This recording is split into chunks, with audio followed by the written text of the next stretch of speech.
Well, it's kind of in some ways, maybe it's easy to get a read on Iowa, but I feel like it might still be kind of tricky to get the Yeah, complete yeah, read on Iowa because if that was truly just if that was a nervy performance from Mark Gronowski and some of my concerns and probably many Hawkeye fans' concerns are a little bit unfounded out there, then there's no reason that Iowa, with its defensive line, with a good group of linebackers, and with the running game and the offensive line that it has, Zach, there's no reason they can't go win this game with its work in the trenches if Gronowski could just go make the makeables. So I still think Iowa has a great chance to win this football game. I can't look at this game and toss on, black and gold glasses for you here and say that, I mean, Iowa State has a clear quarterbacking advantage going in. Where would you say that Iowa has the advantage in this game?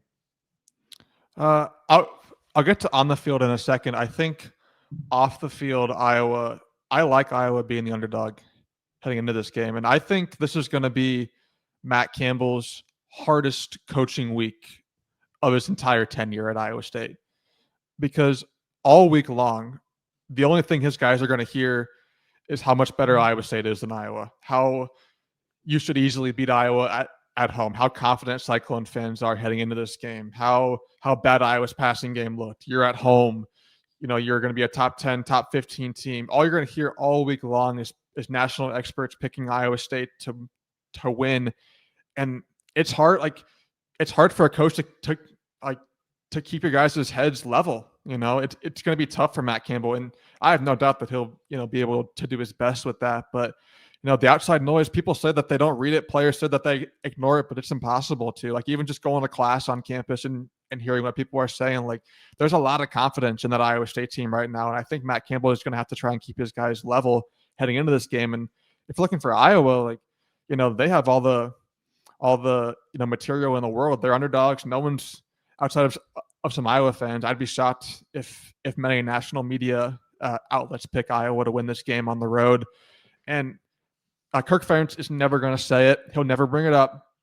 Not in a single meeting. But you bet what it's going to be on every single player and every single coach's mind heading into this game is that he has a chance to break Woody Hayes' coaching wins record.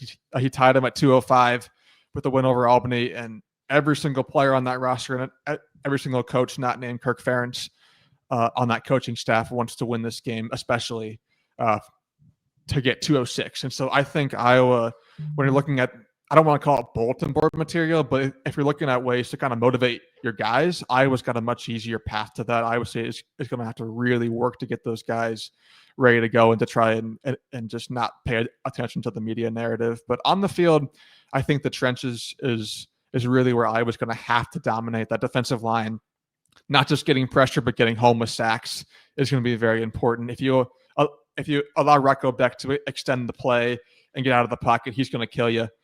Those tight ends, especially.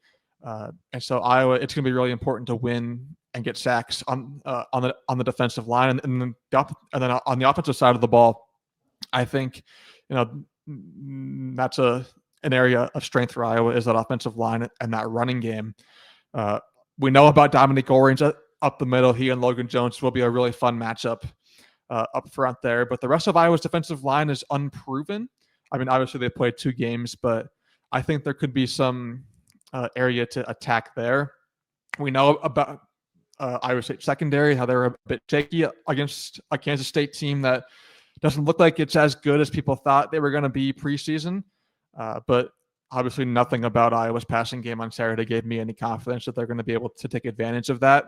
But if you're looking for, a way to try and get that passing game going, I would love a double move from a slot receiver up the middle.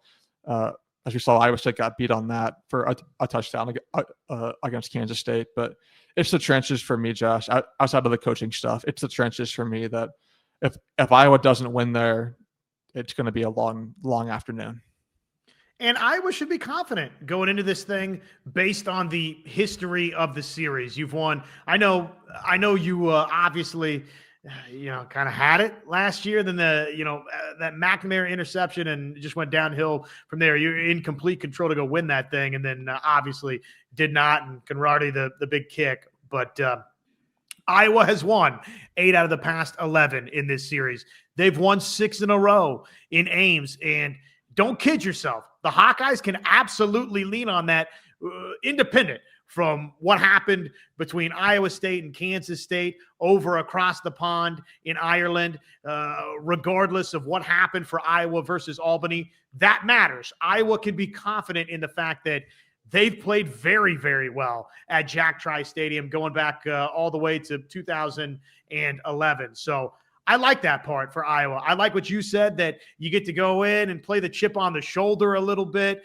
Iowa State in this series, not entirely, but yeah, to a pretty large degree, they've not typically been the favorite coming into this game. They got to wear that mantle this week, and Iowa gets to come in playing the underdog role. And oh, by the way, you're right.